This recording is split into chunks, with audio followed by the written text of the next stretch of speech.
ہم نے اس کو معمولی بات سمجھا کہ ٹھیک ہے آج سے ہم نے سن لیا، اب ہم جھوٹ نہیں بولیں گے۔ اوہو، اتنا مشکل یہ کام دیکھا، اتنا مشکل کام دیکھا، زبان سے جھوٹ نکل جاتا۔ ایسے ہی نہیں بیٹھے ہوئے جھوٹ نکلے گا، جب تھوڑی سی کہیں غلطی ہوئی، سستی ہوئی، کوتاہی ہوئی، شرمندگی برداشت کرنی پڑے گی، استاد ڈانٹ ٹپٹ کرے گا، اب ایسے موقعوں پہ خود بخود اس کو بہانے لوگ کہتے ہیں، ہوتا سیدھا سیدھا جھوٹ ہے۔ یاد رکھنا، جھوٹ جتنا تیزی سے بھاگے، سچ ہمیشہ اس کو جا کے پکڑ لیتا ہے۔ سچ کے فائدوں میں سے ایک فائدہ یہ ہے کہ بندے کو یہ نہیں یاد رکھنا پڑتا کہ میں نے کیا کہا تھا۔ سچ سچ ہے۔ آپ کو نظر آئے گا کہ سچ بولنے میں نقصان ہے، مگر کبھی ایسا نہیں ہوتا۔ اللہ تعالیٰ سچوں سے محبت کرتے ہیں، وہ کبھی سچے انسان کو دنیا کے اندر رسوا نہیں ہونے دیتے۔ توجہ فرمائیے، عمر بن خطاب رضی اللہ عنہ کے زمانے میں ایک عیسائی بادشاہ گرفتار ہوا۔ اس نے مسلمانوں کے خلاف اتنا کچھ کیا تھا کہ اس کا وجود تو ایک لمحہ کے لیے بھی برداشت نہیں تھا۔ ہر بندہ چاہتا تھا اس کو تو قتل ہی کر دیا جائے۔ اللہ کی شان کہ وہ عمر بن خطاب رضی اللہ عنہ کے سامنے پیش ہوا، ہاتھ بندے ہیں، پاؤں میں بیڑی ہیں۔ عمر بن خطاب رضی اللہ عنہ بڑے اس سے غصے تھے۔ آپ نے بھی جلاد کو حکم دیا کہ اس کا سر قلم کر دیا جائے۔ اس نے کہا کہ جی مسلمان تو بڑے رحیم ہوتے ہیں، تو کیا موت سے پہلے میری کوئی خواہش پوری ہو سکتی ہے؟ بتاؤ بھائی۔ اس نے کہا ایک پیالہ پانی چاہیے۔ عمر بن خطاب رضی اللہ عنہ نے ایک پیالہ پانی لایا، اس کو دلوا دیا۔ اب وہ پینے لگا تو رک گیا۔ کہتے جی خوف اتنا ہے جلاد کا کہ وہ میری گردن اڑائے گا کہ مجھے ڈر ہے کہ میں جس وقت پانی پی رہا ہوں گا کہیں وہ مجھ پہ تلوار کا وار نہ کر دے، تو مجھ سے پانی نہیں پیا جائے گا۔ عمر بن خطاب نے فرمایا بھائی تم تسلی رکھو، جب تک تم یہ پانی پی نہیں لیتے تمہیں قتل نہیں کیا جائے گا۔ جب یہ الفاظ اس نے سنے، وہ بھی بادشاہ تھا، اس نے وہ پیالہ پانی کا زمین پہ گرا دیا۔ کہتے جناب آپ کی کمٹمنٹ کہ جب تک آپ پانی نہیں پی لیں گے آپ کو قتل نہیں کیا جائے گا۔ اب یہ پانی میں نہیں پی سکتا۔ عجیب بات، اتنا بڑا دشمن اسلام کا، مسلمانوں کا اتنا بڑا دشمن، اور اس نے ایسی چال چلی، ہیلا کیا کہ عمر بن خطاب بھی حیران ہے۔ اب دو صورتیں تھیں، یا تو اس کو کہتے کہ بھئی بکواس نہ کر، اور جلاد کو حکم دیتے نمٹا اس سے، اور ایک طریقہ یہ تھا کہ جو ورڈ دے چکے تھے اس کے اوپر سٹے کرے۔ عمر رضی اللہ عنہ نے فرمایا ہاں تم نے ٹھیک کہا، میری ورڈنگ یہی تھی کہ جب تک تم پانی نہیں پی لو گے تمہیں نہیں مارا جائے گا۔ تو اب میں تمہارے اس جلاد کو قتل کرنے کا حکم نہیں دیتا۔ اب جب آپ نے فرمایا کہ تجھے قتل کرنے کا حکم میں نہیں دیتا تو لوگ حیران کہ اتنا بڑا دشمن اگر اس کو نہ مارا گیا تو یہ تو پتہ نہیں اور اسلام کے خلاف کیا کیا سازشیں کرے گا۔ عمر رضی اللہ عنہ نے کہا ٹھیک ہے تجھے میں رہا کرتا ہوں۔ جب اس نے یہ بات سنی کہنے لگا کہ آپ نے ثابت کر دیا کہ مسلمان ہر حال میں سچا ہوتا ہے۔ میں آپ کے اس عمل سے اتنا متاثر ہوا کہ کلمہ پڑھ کر مسلمان ہونے کا اعلان کیا۔ چند لمحے پہلے جن کے دل غمزدہ تھے کہ کیا بنے گا، سچ جیت گیا، وہ اسلام کا سپاہی بنا اتنا سمجھدار بندہ تھا، کتابوں میں لکھا ہے کہ عمر ابن خطاب جانو اس سے امور خلافت میں مشورے کیا کرتے تھے۔ مفتی لطف اللہ سہارنپوری رحمۃ اللہ علیہ گھر کی عورتوں کے ساتھ شادی میں کہیں شرکت کے لیے جا رہے ہیں، رستے میں ایک جگہ ڈاکوؤں نے گھیر لیا۔ حضرت پہچان گئے کہ یہ مال سمیٹیں گے۔ حضرت نے کہا دیکھو بھائی پردے دار عورتیں ہیں، تمہیں مال چاہیے، ان کی عزت خراب نہ کرو، ان کو بے پردہ نہ کرو، ہمارے پاس جو کچھ زیور ہے ہم سب تمہیں خود دے دیتے۔ نیک لوگوں کی نظر میں عزت قیمتی ہوتی ہے، مال کی کیا حیثیت ہے؟ انہوں نے کہا ٹھیک، آپ نے عورتوں سے کہا کہ جو زیور ہے سب اتار کے دے دو۔ عورتوں نے سب اپنے زیورات اتار کے ایک رومال میں باندھ کے اس کو دے دی، بھئی یہ لے جاؤ، عورتوں کے قریب نہ جاؤ۔ انہوں نے کہا ٹھیک، ہمارا کام آسانی سے ہو گیا۔ وہ گٹھڑی زیورات کی لے کر چل پڑے اور حضرت نے گاڑی چلانے والے کو حکم دیا بھائی چلو۔ تھوڑی دور آگے گئے تو ایک عورت کی نظر پڑی کہ ایک چھوٹی سی بچی کی چھوٹی انگلی میں ایک چھوٹی سی انگوٹھی تھی۔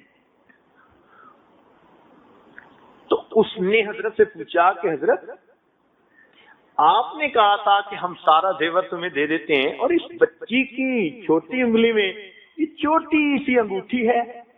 حضرت نے فرمایا ہاں روکو۔ گاڑی رکوائی، بچی کی انگوٹھی اتروائی اور حضرت ڈاکوؤں کے پیچھے چلے۔ ڈاکوؤں نے دیکھا کہ وہ بندہ ہمارے پیچھے آ رہا ہے، کہنے لگے کوئی بات نہیں، ہم زیادہ ہیں، ہم نمٹ لیں گے۔ کیسے آئے؟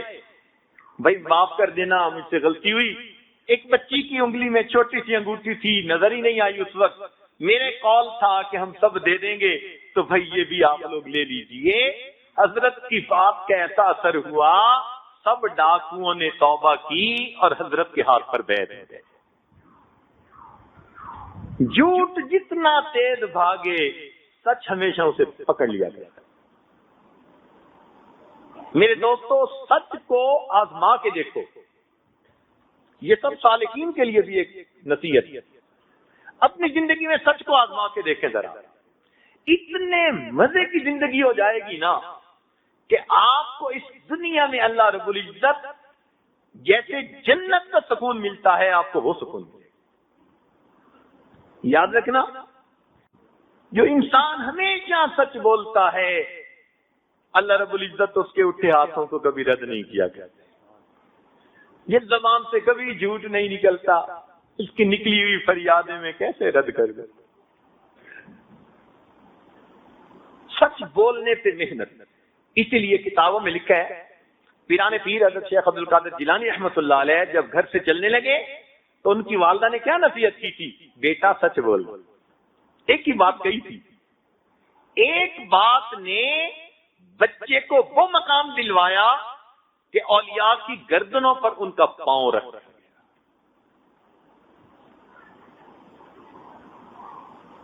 اس کو زندگی میں آزمائیے، عہد کر لیجئے، آج کے بعد جھوٹ نہیں بولنا، رانگ سٹیٹمنٹ نہیں دینی۔ شرمندگی ہوگی تو یہی کی ہوگی نا، 2 منٹ کی بات ہے، معذرت کر لیں گے، معافی مانگ لیں گے، تسلیم کر لیں گے، ناکی کا مسئلہ ہے نا۔ مگر سچ کی برکتیں آپ اتنی دیکھیں گے حیران ہو جائیں گے۔ تو بچے کو بتائیں کہ اس پہ کوئی کمپرومائز نہیں، ہم جھوٹ نہیں برداشت کر سکتے۔ آپ ہزاروں روپے کی چیز ضائع کر دیں گے، برداشت کریں گے۔ بڑی سے بڑی غلطی کوئی اور کر بیٹھیں گے، برداشت کریں گے، جھوٹ نہیں برداشت کر سکتے۔ پہلی بات۔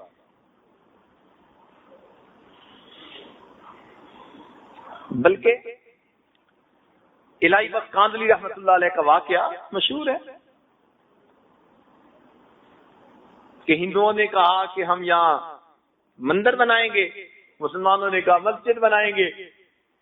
پھر مسلمانوں سے انگریز جج نے پوچھا کہ بھئی کوئی بندہ ہے جو درمیان میں گواہی دے اور معاملہ سمٹ جائے۔ تو شاہ عبد العزیز رحمت اللہ علیہ کے شاگردوں میں ایک بزرگ تھے، مفتی رائی بخشخاندری رحمۃ اللہ، ان کا نام لیا گیا.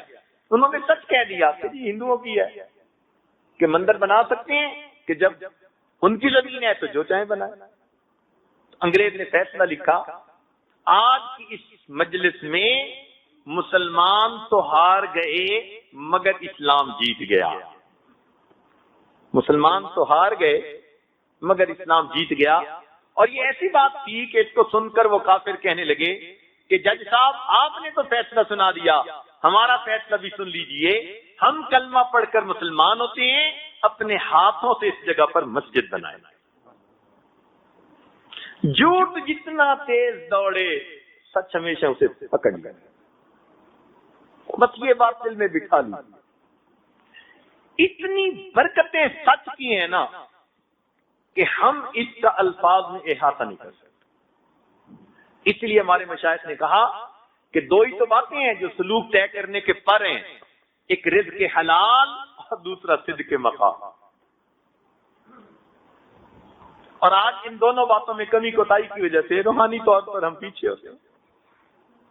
تو خیر، ایک بات سچ بول، اور دوسری عادت بچے کے اندر جو پیدا کرنی چاہیے وہ نماز کا اہتمام.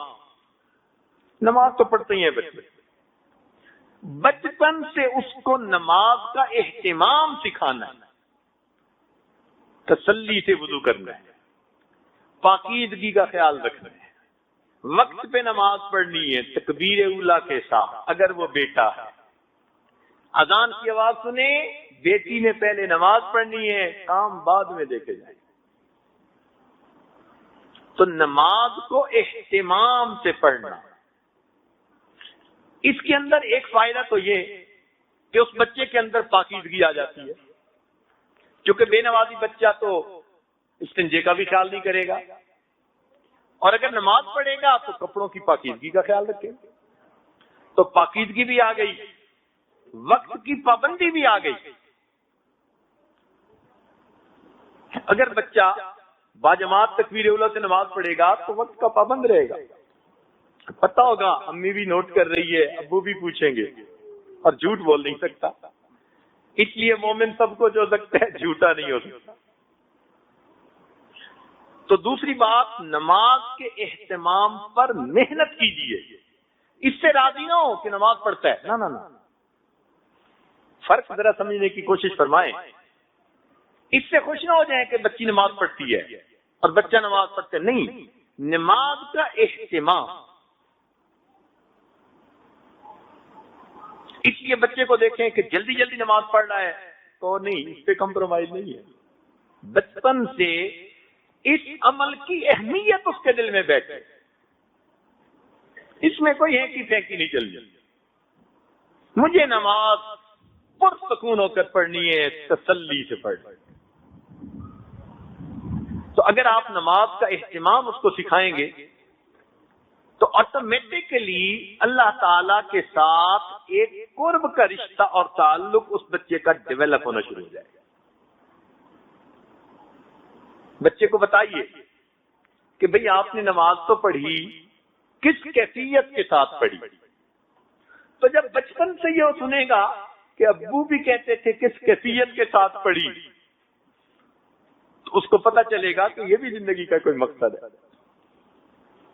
آج تو اس مقصد کو ہم بھولتے ہی چلے جا رہے ہیں کہ ہم نے بھی ان تعبد اللہ کا انک تراہ فإن لم تکن تراہ فإنہ یراک. چنانچہ گھر میں عورتیں نماز پڑھ لیتی ہیں، اس بات سے نیک لوگ خوش ہو جاتے ہیں جی بیوی نماز پڑھتی ہے. کبھی ہم نے اس سے یہ بھی پوچھا کہ کس کیفیت کے ساتھ پڑھتی ہے.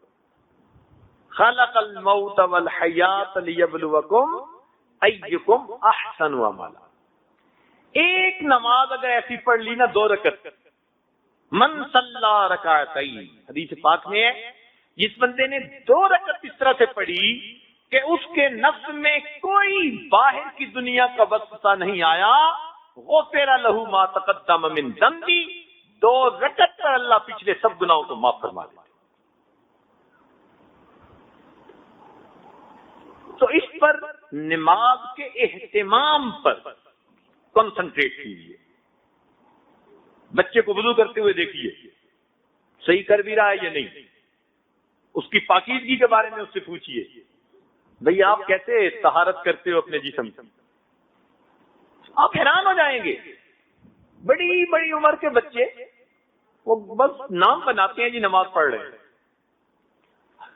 اور اس کوتاہی کی وجہ سے جو نماز کی برکتیں بندے کو ملنی ہوتی ہیں وہ اس بچے کو مل نہیں رہی ہوتی.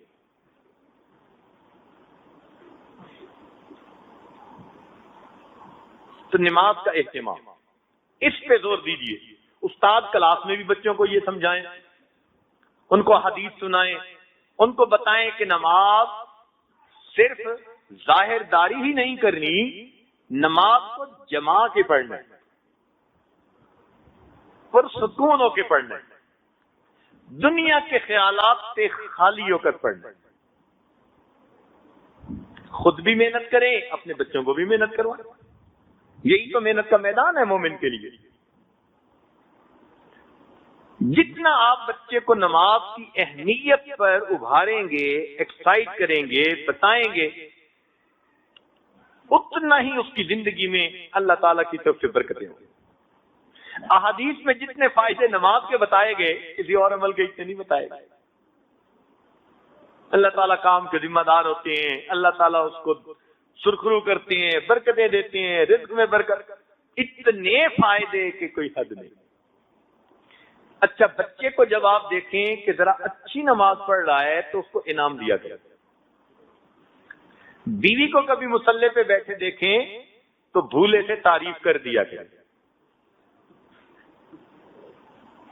کیونکہ ہمارے نوجوان بیویوں کی تعریف نہیں کرتے. نیک بیوی ہوگی، پاک دامن ہے، وفادار ہے، نیکوکار ہے، ان کی زبان گنگ ہوتی. دیکھو بھائی، یہ جو ہوتا ہے نا انکریجمنٹ، یہ فطرت ہے بندے کی. آپ اندازہ لگائیے کہ مچھلی کو جب سکھایا جاتا ہے تو اس کو کہتے ہیں کہ تم چھلانگ لگاؤ، تو مچھلی چھلانگ لگاتی ہے، تو اس کے منہ میں پھر چھوٹی مچھلی ڈالتی ہے. ایک جگہ ہمیں ایکویریم میں وہ مچھلیوں کے کرتب دیکھنے کا موقع ملا، تو ٹرینر سے پھر بعد میں کوسچن آنسر ہوئے، تو ہم نے یہ کوسچن پوچھا کہ بھئی تم نے یہ فٹ بال لٹکایا ہوا تھا 33 فٹ اونچا، اور مچھلی کو تم نے آواز دی، وہ اس کونے سے آئی اور بالکل اس کے نیچے آ کے اس طرح سے نکلی کہ 33 فٹ اوپر جا کر اس نے بال کو کک لگائی. یا اللہ، اس جانور کو کیسے ٹرین کیا؟ ہم تو بندوں کو اور انسانوں کو ٹرین نہیں کر پاتے. تو جب ان سے ڈسکس کیا نا تو انہوں نے یہ بات کہی، انہوں نے کہا جی کہ فطرت ہے ہر چیز کی کہ وہ انسینٹیو چاہتا ہے، انکریجمنٹ چاہتا ہے. ہم نے جب اس مچھلی کو شروع کیا تو یہ نہیں سنتی تھی بات،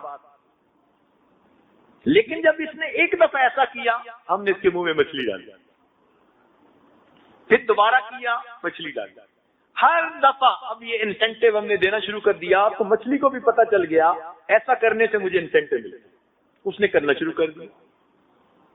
اب بتائیے کہ جانوروں کو انسینٹیو دے کے اگر وہ ایسے کام کروا لیتے ہیں، کیا ہم انسان کے بچوں سے نہیں کرواتے؟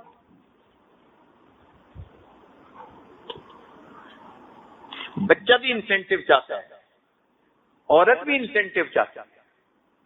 آپ جائز کام میں اس کی تعریفیں کیجئے.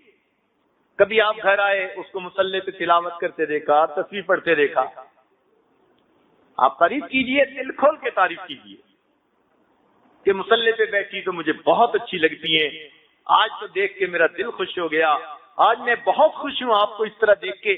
آپ دیکھیے آٹومیٹکلی آپ کی اہلیہ مصلی کے اوپر بیٹھنے کی پابند ہوتی چلی جائے. تو یہی حال بچے کا کہ جب بچے کو آپ دیکھیں کہ اچھا وضو کیا، صاف رہتا ہے، سچ بولتا ہے، اس کو انسینٹیو دیا کرے، اس کو انعام دیا کرے. انعام کی مقدار کا نہیں ہوتا، انعام کا لفظ ہی اللہ کا انعام ہے. کہہ دو نا جی کہ میں انعام دوں گا، فطرت ہے، اسی سے خوشی ہو جاتی ہے. تو پہلی بات سچ بولنے کی تلقین، اور دوسری بات نماز کا اہتمام، اور ان کو بتائیں کہ اس پہ کوئی کمپرومائز نہیں ہے، اس پہ ہم کوئی آپ کی کمزوری برداشت نہیں کر سکتے۔ تیسری بات، بچوں کو خدمت کی اہمیت سمجھائیں۔ کام کاج جو گھر کے کیے جاتے ہیں اس پر کیا اجر ملتا ہے، ماں کی خدمت، باپ کی خدمت، بڑوں کی خدمت، استاد کی خدمت۔ خدمت کا جذبہ بچپن سے بچے کے دل میں ڈال دیجیے۔ مان لیا کہ آپ ملٹی ملینر ہیں، آپ کے گھر میں کام کرنے والے 1 درجن نوکر موجود ہیں، مگر بچے کو کہیں کہ اپنے کام خود کرے، بلکہ دوسروں کے بھی کام یہ کر کے دکھائے۔ بچپن سے اس کو شہزادہ بنا دیا، آپ نے بچے کو خراب کر دیا۔ آج تو پانی کا گلاس بھی نہیں خود پی سکتے بچے، وہ بھی دوسرے کو کہتے ہیں کہ لائیے۔ اس خدمت کے جذبہ نہ ہونے کی وجہ سے پھر بچے بہت بڑی نعمت سے محروم ہو جاتے ہیں۔ طبیعت میں سستی کاہلی آ جاتی ہے۔ یہی نہیں کہ پھر یہ دوسروں کی خدمت نہیں کرتے، ان کو کام کاج بھی پھر بوجھ نظر آتا۔ اس لیے آج شکایت ہے اکثر ماں باپ کی طرف سے، بچے کام میں دلچسپی نہیں لیتے۔ بھئی آپ نے بچپن میں کون سی خدمت سکھائی ہے اس کو؟ بچپن میں خدمت سکھاتے، آج بچوں کے اعضاء ریفلیکسز کے اندر نرمی ہوتی اور بچے خود بخود دوڑ بھاگ کے اپنا کام کر رہے ہیں۔ عبادت سے جنت ملتی ہے اور خدمت سے خدا ملتا ہے۔ کیا پتا یہ بچہ کبھی کس اللہ والے کی خدمت کرے اور اس کی اس کو دعا لگ جائے۔ سلطان محمود غزنوی کا والد ایک سپاہی تھا، ایک عالم باللہ تھے، اللہ والے تھے۔ اس کو اس نے گھر پہ ٹھہرایا اور 3 دن اس کی خدمت کی، تو انہوں نے جاتے ہوئے اس کو دعا دے دی، اللہ نے سپاہی سے اس کو فوج کا جرنیل بنایا اور بیٹا وقت کا بادشاہ بنا۔ اس کو بتائیے کہ معذوروں کی خدمت کی جاتی ہے، بوڑھوں کی خدمت کی جاتی ہے، تو اس کے دل میں رحم کا مادہ پیدا ہوگا، احساس ہمدردی ہوگا۔ اس ایک لفظ خدمت کی وجہ سے اس بچے کے اندر اچھے اخلاق آتے چلے جائیں گے۔ جب دوسروں کی بات سنے گا جو بڑے ہیں، تو پھر ماں باپ کی کیوں نہیں سنے گا؟ آج اس کو خدمت بتائی نہیں، وہ ماں باپ کی بھی نہیں کرتے۔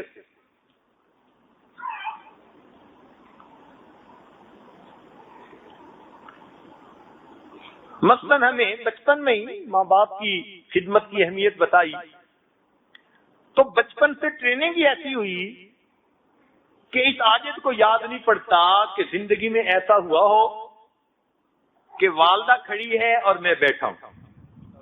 کبھی ایسا نہیں ہوا، پوری زندگی ایسی گزری، پہلے والدہ بیٹھے گی پھر ہم بیٹھیں گے۔ ٹریننگ ہی ایسی تھی، والدہ چارپائی پر بیٹھتی تھی، ہم اس کے قدموں میں بیٹھتے، وہ پکڑ کے بٹھاتی تھی کہ بیٹا ادھر آؤ، تب چارپائی پر بیٹھتے تھے، ورنہ قدموں میں۔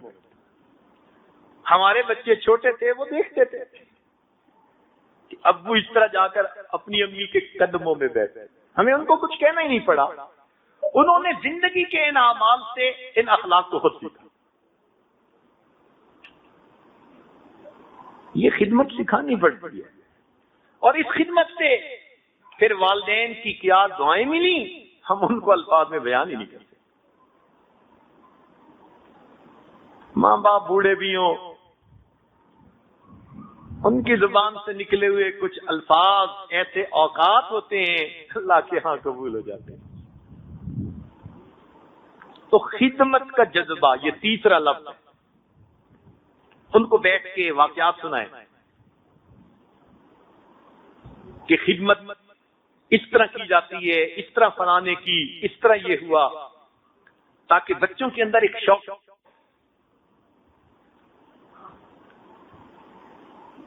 ہمارے ایک دوست تھے، توجہ سے بات سنیے چونکہ میں مکمل کرنا چاہ رہا ہوں.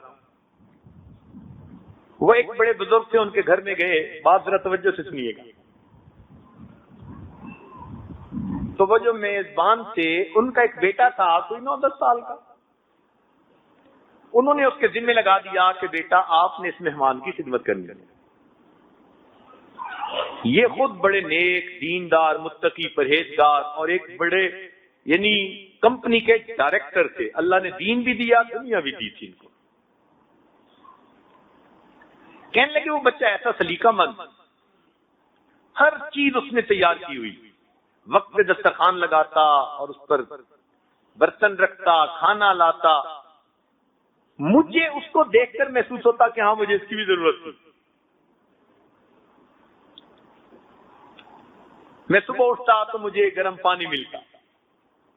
بچہ ایسا سلیقہ مند، ہر چیز وہ تیار کر کے رکھتا. کہنے لگا کہ 2 دن میں اس بچے نے میرا دل مو لیا. میں تمنا کروں کہ کاش میرے بچے بھی ایسے خدمت گزار. وہ آتا اور جو کام ہوتا کر کے چلا جاتا، آتا کام کر کے چلا جاتا. کہنے لگا میرے دل میں خیال آیا کہ آج جو ہے نا یہ آئے گا تو میں اس سے پوچھوں گا کہ اس کو یہ باتیں سمجھائی کس نے. اگلے دن وہ آیا اور اس نے ناشتہ رکھا اور ناشتہ رکھ کے جانے لگا. تو کہنے لگے میں نے جلدی میں اس بچے کو کہا کہ بچہ ذرا میری بات سنو. تو وہ کھڑا ہو گیا. میں ان کو بتاؤ تم سب سے بڑے ہو، تم سب سے بڑے ہو. پوچھنے کا مقصد تھا کہ بھائی تم باپ کے بڑے بیٹے ہو. تو کہنے لگے میں نے جلدی میں جب کہا نا کہ تم سب سے بڑے ہو تو بچہ تھوڑا سا شرمایا، پیچھے کو ہٹا اور مجھے دیکھ کر مسکرا کے کہتے انکل سچی بات تو یہ ہے اللہ سب سے بڑے ہے. انکل سچی بات تو یہ ہے اللہ سب سے بڑے ہیں. بہن بھائیوں میں میری عمر زیادہ ہے تو الفاظ ہی نا، مگر ادب اور سلیقہ ہوتا ہے.